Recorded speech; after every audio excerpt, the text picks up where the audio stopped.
Will life ever get back to normal? If so, will there be an NFL football season?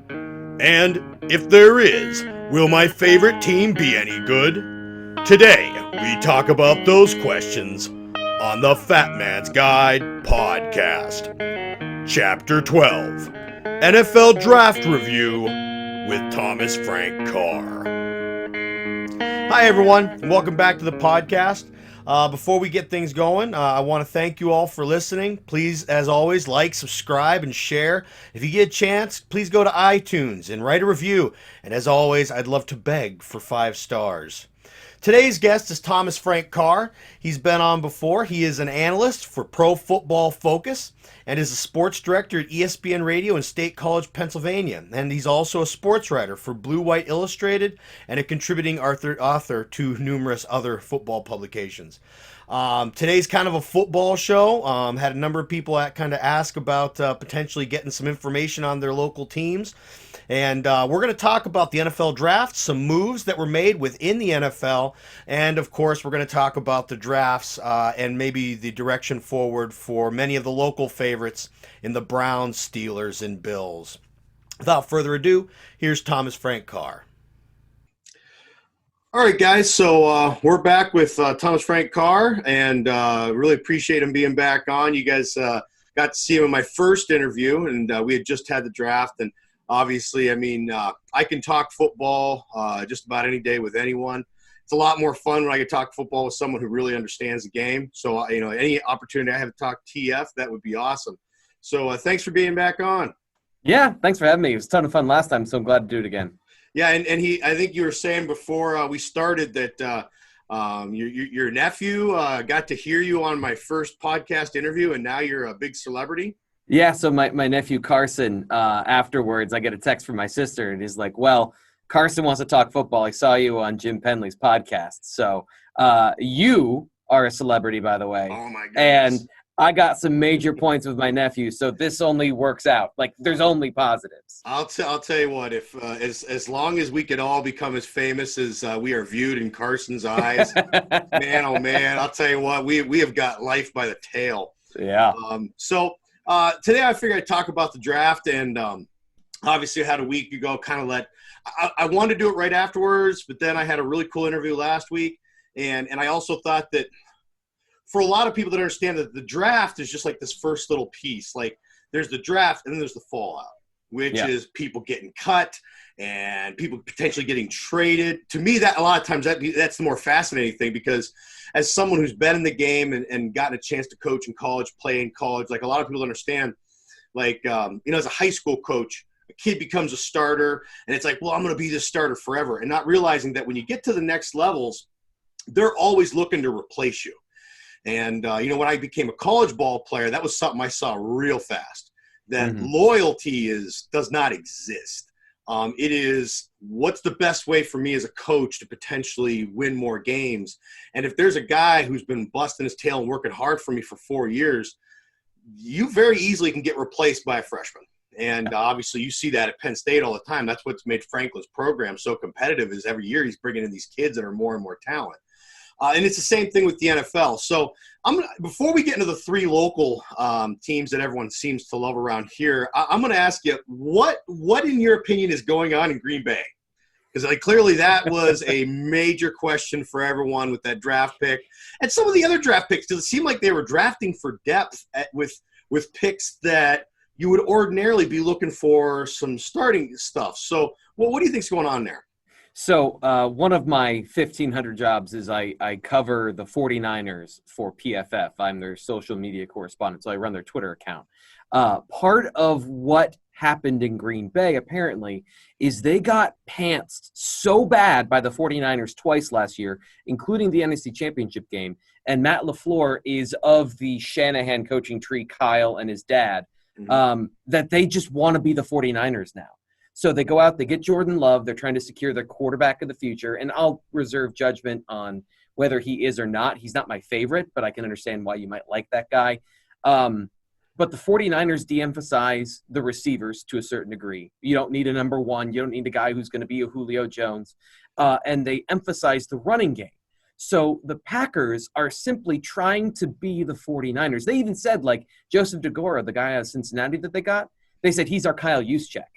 And it's like, that's not a great plan, because as much as Matt LaFleur probably believes in himself and his system and the outside zone running, the thing that's always made it successful are the Shanahans, are literally the father and son have made that so successful. Gary Kubiak has always had a little bit of success here and there as a head coach, but it's never really gone to the Super Bowl unless there's been a Shanahan there.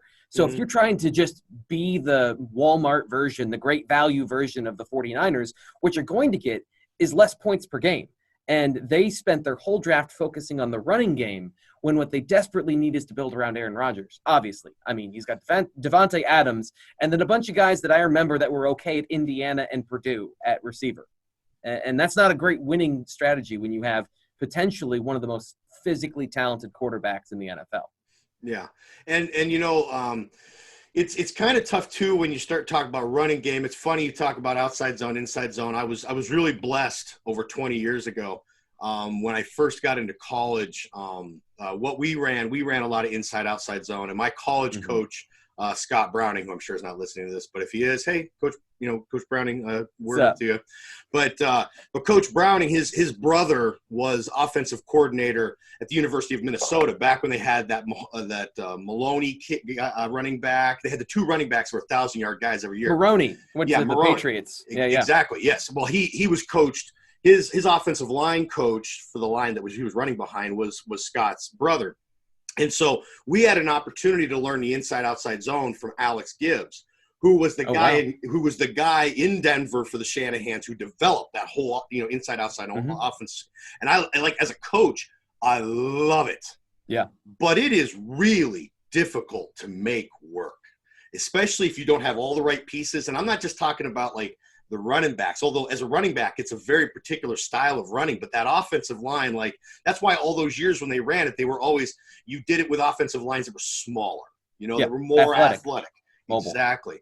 And so, it's tough. It's tough to play single white female to another program, where you're like, well, we want to be what they are. Well, people forgot there was a number of years of overhauling really bad football because they were trying to build it to what they are. And so, I mean, obviously, if that's kind of Green Bay's plan, I hope it works. But you're right. You have such a given in Aaron Rodgers that it seems you don't want to go wasting that. And I don't know. It seemed a little confusing to me, obviously.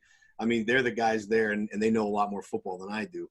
But the one thing I would say is that, again, when we saw Kyle Shanahan run his system, Matt Ryan has had good success throughout his career. His best years were in this system. And the whole point, as you know, of the outside zone system is that every play looks the same. Yep. Inside zone looks like outside zone play action looks like an outside zone run. Everything looks like a run. Yep. And then you make play action and big plays outside of that. Yep. But there's a lot of these guys that are now kind of filtering in the NFL. Sean McVay came from Washington under the Shanahans, and Zach Taylor came from that. There's a lot of these that are now having, I think, marginal success maybe. I mean, you saw what happened with with McVay in LA over the last 3 years. That it seems to be the secret sauce isn't just that, it's a bunch of stuff. Well, and you know what? Not to go old school football, but it's kind of like running the wing tee. If you're going to run the wing tee, you have to sell out the wing tee. Like, you will do every single step perfectly and exactly the same. Otherwise, it'll never work to the level that you think. And you can't just we're going to do some inside outside zone. No, you have to sell it. Like, everything's got to be perfect. Every play action pass, every bootleg, everything is based off of the exact same look across the line. So kind of moving with that, another team I wanted to talk about was the Dallas Cowboys. This is more of the fallout. So Cincinnati gets top pick. They take the guy we figured he'd take. They get rid of, and I'm forgetting his name, Red Rifle there. Andy Dalton. Yeah, Andy Dalton. And then he signs with Dallas. And this goes out to one of my friends there, Chad. He I don't think he asked me to ask this question, but I know he's interested because he's one of those freaks who likes Dallas. Bills fan, I don't like him. But What is Dallas doing? Because it seems to me they're putting a lot of money into these big players on offense, and I'm wondering if they'll ever play defense again. What do you think the thought behind? What do you think the thought behind adding a quarterback who's an established starter, and some people probably assumed would go to a team and be a starter as your backup? Andy Dalton is a really good backup to have, and I've seen a lot of comparison to Ryan Tannehill. I think that's a little bit of an insult to Andy Dalton, honestly, because Andy Dalton has started for his whole career. And he's been a winning quarterback, where Tannehill didn't do jack squat till last year. Right. I think for Andy Dalton, I know he's from Texas, so there's probably a draw there as well. But I think the problem is the NFL knows what Andy Dalton is. There was a joke going around the league that he is the Mendoza line for quarterbacks. He is average. He is right here.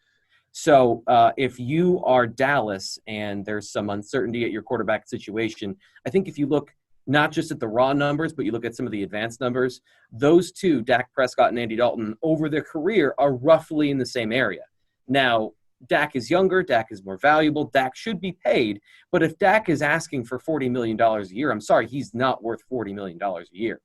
So if you have any situation where he gets hurt, or you don't come to an agreement, he holds out, I think Andy Dalton is a perfect insurance plan, because we've seen at his best, Andy Dalton is made better by the parts around him. When you have A.J. Green and Mohamed Sanu and you have a good running game, he was good in those situations, and they have one of the better offenses in the league. So bolstering that, I think, is a good idea. I think every team would have been happy to have Andy Dalton as a backup as long as it was at that number that you can afford. So I thought it was a good move. As far as the defense goes, you paid Zeke, and that was dumb. And they're reaping the reward of that they lost Byron Jones and they lost a couple of good players.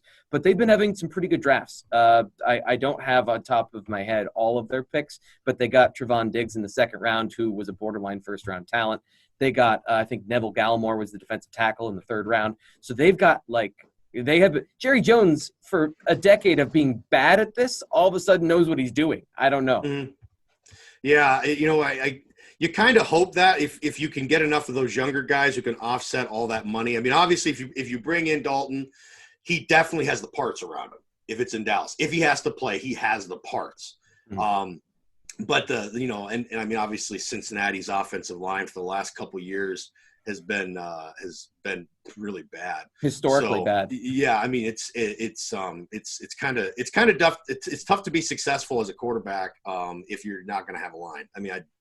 I don't care how good you are, but you'd be like Peyton Manning and you're still getting stem cells in the back of your head. So, but like I said, with them, obviously, if they can get some people on defense, that's the biggest thing I always look at them is they got all this talent, but yet you're getting scored on left and right. You get a lead, people come back and beat you. And I saw where they lost a couple guys, but hopefully some of the younger guys they bring in can be helpful. So now getting to kind of the three local teams that people around here kind of talk about, and I'm going to stay in the same order. How did you think the Cleveland Browns did on the draft, and how do you think that that sets them up for whatever we end up doing in this offseason? I always like the Browns draft. I think they do a good job of getting talent in the building. It's just, can you get the talent to work together? Jedrick Wills played right tackle at Alabama, so there's a bit of a projection, but he was one of the most athletic players at that position in this draft. So if you want to move a guy over to the left side, because they just got Jack Conklin to come over from Tennessee to play right tackle, now they have a solid offensive line. They've got the two bookends, and maybe there's some rough patches with him at left tackle, but it's immeasurably better than it was a year before. And Baker Mayfield's weaknesses are all in that area of trying to do too much, trying to hold on to the ball. And when he's constantly under pressure, that rattled him and he didn't respond well. That, to me, is the biggest problem of Baker Mayfield didn't respond well to that pressure, not so much as the kind of product that came out at the end with the offense. They go back and they get Jordan Elliott, who was one of my favorite defensive tackles in the draft, I think in the third round, and Grant Delpit was a great safety. So they have built a really solid coverage unit. They have 3 out of 4 positions on their defensive line. They have really fast attacking defensive linemen.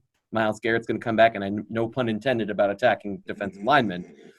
But we're going to find out if Baker Mayfield is what A lot of people think he is, and a lot of people are going to be proven right if he isn't, because they have a very, very good roster. It's young. It's talented. It's time that Kevin Stefanski comes in and it all goes together, because at this point, there are no more excuses. They have the talent.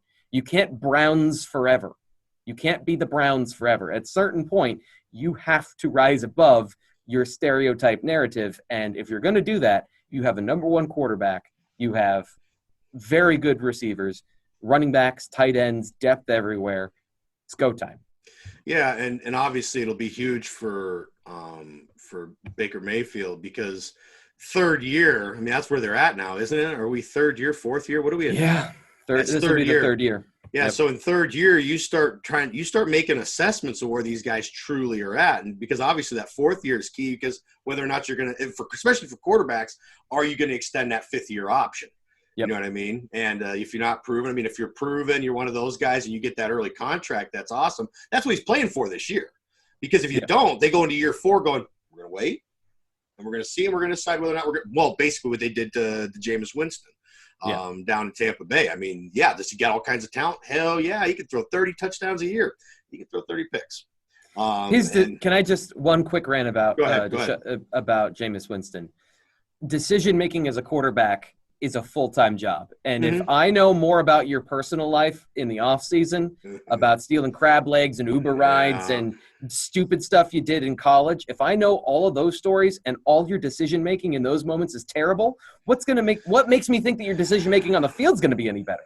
Like, I've always looked at him gone, I understand, like, I usually don't care about personal stuff, but when I see a clear pattern of bad decisions, and then I see a clear pattern of bad decisions on the field, at a certain point, you can only ignore that for so long. Yeah, and it's tough too, because, I totally dig what you're saying, because I want to say this is like on every level of life, because I want to say, even with high school kids and college kids, I mean, I won't go into a couple stories, but when I was coaching in college, I remember coming in the first day of camp one year, and we sit down to coaches meeting at 6:30, and like, they're talking about one of our best ball players on our team, young guy, sophomore. Well, he got into a fight last night at the bar in town there, and all of a sudden it's like, how's that? He's supposed to be at the door. Well, long story short, this is how things happen. He only ended up lasting another year. I mean, he was a Division I talent at a Division II school, but decision making is huge. And as much as I want to believe that, then I always go back to the Lawrence Taylors of the world. And it's like, he made every poor decision possible, and he's still the greatest ball player that was during his generation. So at least if you're going to have poor decision making, it's got to be, hey, I make really poor decisions, but I'm going to win games. Yeah. And if you're going to do that, I mean, that's like what the whole 1970s Oakland Raiders, So I mean, I don't say you got to be perfect, but man, I'll tell you what, it's kind of tough with Jameis Winston to feel too bad about all that. So moving from the Browns, how about the Steelers? So, I mean, I'm not going to lie to you. I probably look more at the Browns and the Bills than I did the Steelers as far as drafts went. Up until I saw a report yesterday, someone was saying Aaron Rodgers maybe gets sent to Pittsburgh, which I just can't even remotely imagine. So how did their draft go, and where do you think that lays them out now? First off, if we're in the Aaron Rodgers is being traded to Pittsburgh part of the year, June came too early, clearly, because it's going to get bad by the middle of July. The Steelers, I didn't like their draft. I was not a huge fan of Chase Claypool. I get what's there. I get that he's 6'4". I get that he's 230 plus, and he moves well. But Kevin Colbert, when they're chasing needs, I feel like that's when they make their Artie Burns, Bud Dupree, Jarvis Jones mistakes, is we're going to get a height, weight, speed guy, and we're going to teach him how to play football. And that rarely works. I mean, as a coach, every day we talk about decision-making. Part of your decision-making is the habits that you build over time. You don't do that in an off-season, especially a virtual off-season right now. So Chase Claypool, as much as he is talented, and I understand that I could be wrong about him, but everything I saw on film is there's not a lot of talent as a receiver there. A question mark about his position, whether he's a tight end or a receiver. I really didn't like that pick. And then they come back in the second round and they get the Highsmith kid. I think he's got the twitch and the burst off the edge. He's a good project at that outside linebacker position. Again, I liked Curtis Weaver a lot. I think that would have been a better pick. But if you're looking for traits, and you want that in the third round, that's not a bad call. But really in the fourth round, Anthony McFarland is what really bothers me, is because you went into this draft saying we needed a pass-catching running back instead of we need talent. You're filling holes, and you think your roster is good enough that after you address X, Y, and Z, now we need to get in the fourth round a pass-catching situational running back. Ask the Philadelphia Eagles if they have enough corners or receivers, and they take one every year. You can't ignore positions of strength. You can't ignore positions and go for a need in the draft, especially a guy that I don't think is even that good. Anthony McFarland is not going to come in and be Christian McCaffrey. He's a situational player that you're going to have touch the ball in sub packages 8 times a game, maybe.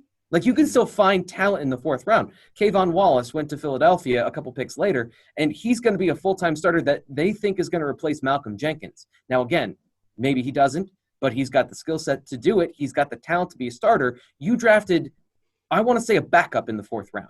That is just bad process. That is filling holes in our roster because we've got to make this run under Big Ben. That is not long-term health. That is not long-term roster building. That is, we want to win in the next 2 years, and we think this is going to help us. And I don't see that. I don't like it. I don't see it.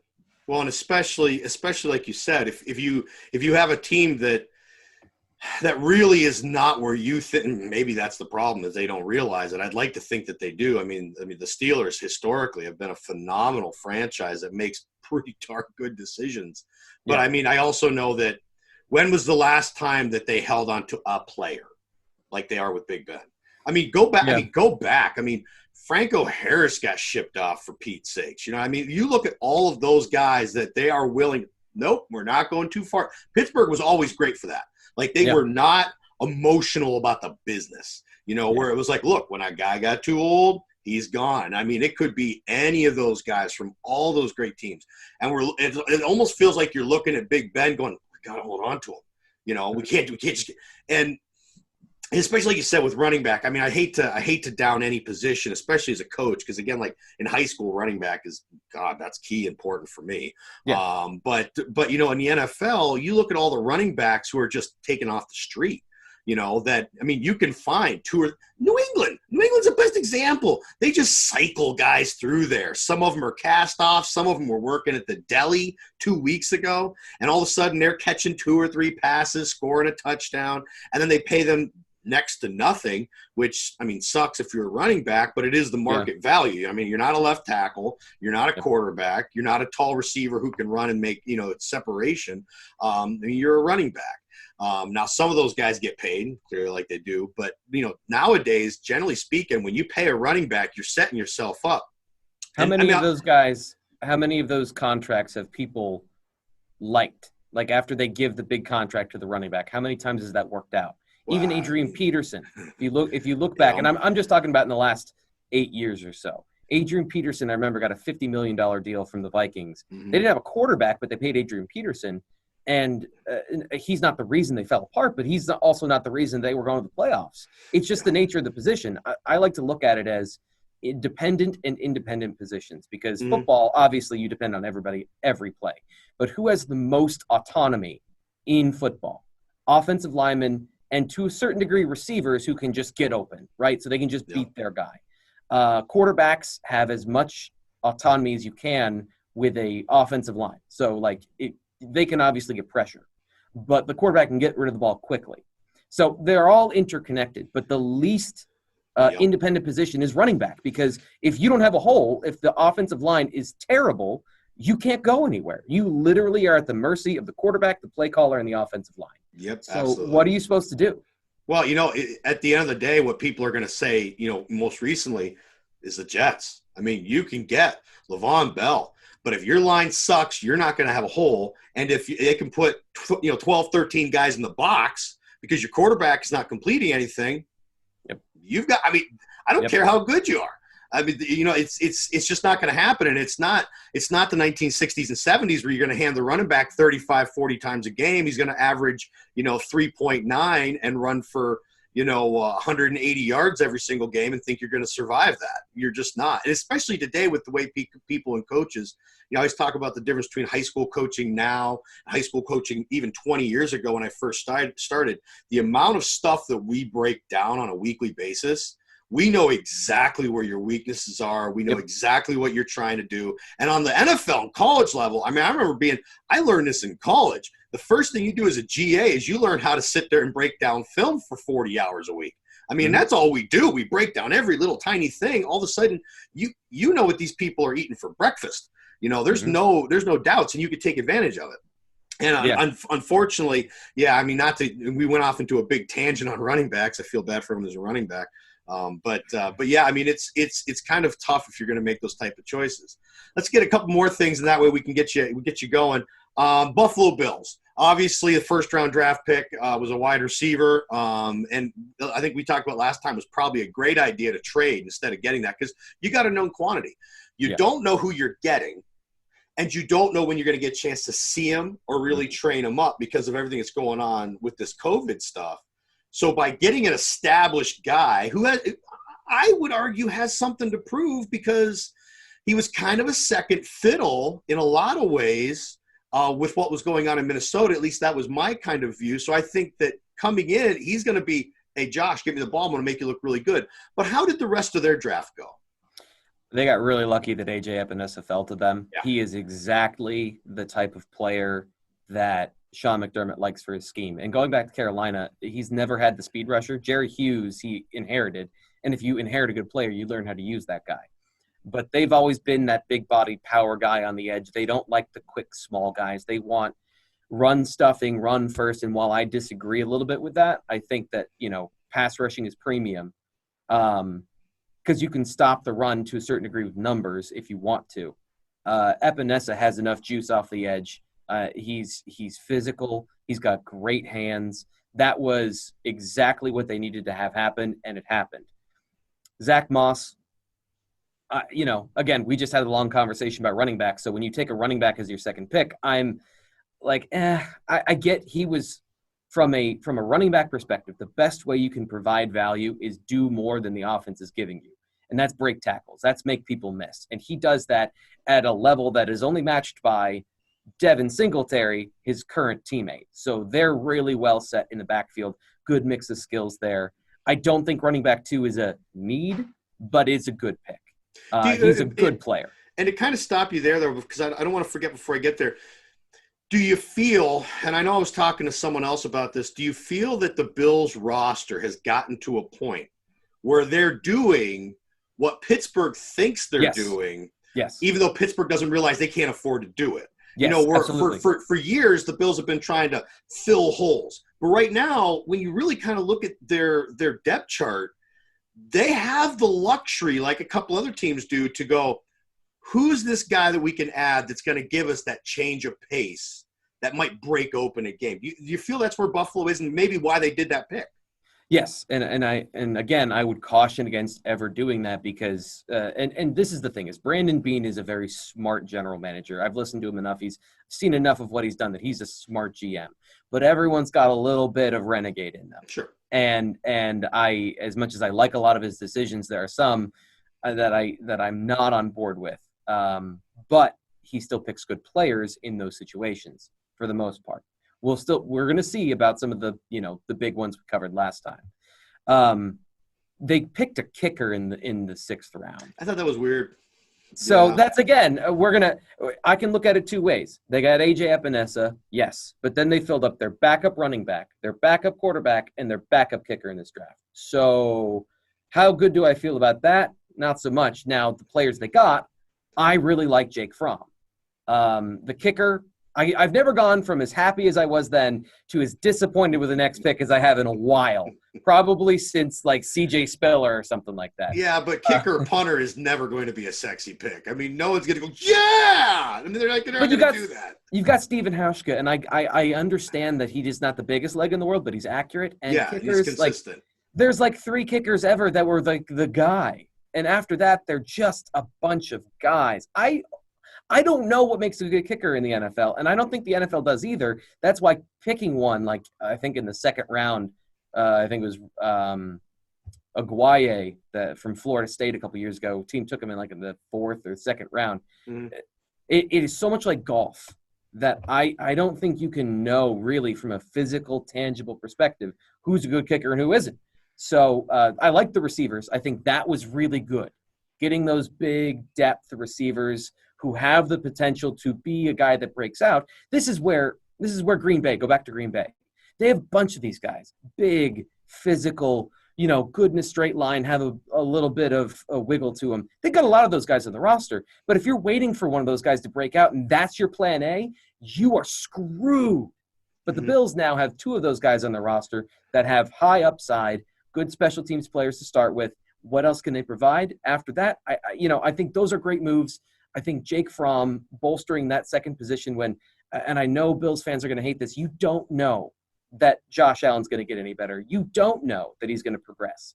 So getting a smart, accurate quarterback as a backup who, he might not have the strongest arm in the world. And I might be wrong about what Jake Fromm is or isn't, but nobody knows. And to take a flyer on a guy like that in the 5th round who has all of those basic building blocks that make a great quarterback, from decision-making to accuracy, I think that's a great move. And whether or not you got it by accident, I don't care at this point. So overall, I thought the Bills had a good draft. Yeah, and the thing too is I always kind of look at this as a high school coach is, Josh Allen's going to run. He's going to move. He's going to be physical. He's going to – because he is a really good competitor in my view. I think he's a really good competitor. Yeah. He's going to get banged up. He's going to get hurt here or there, and you don't want things – now, I know everyone's going to say, well, you got Matt Barkley. Well, that's great. But like you said, Fromm, for as long as he has been in college, has been one of these top-tier type talents, not necessarily a physical talent. Mm-hmm. But even when he was younger, he started as a freshman because of a couple situations. Boom, he came in because he picks up the game. Yeah. And I think I listened to someone else talk about backup quarterbacks. The most important thing about a backup quarterback is not the ability of what they can do on a Sunday. It's the other 6 days.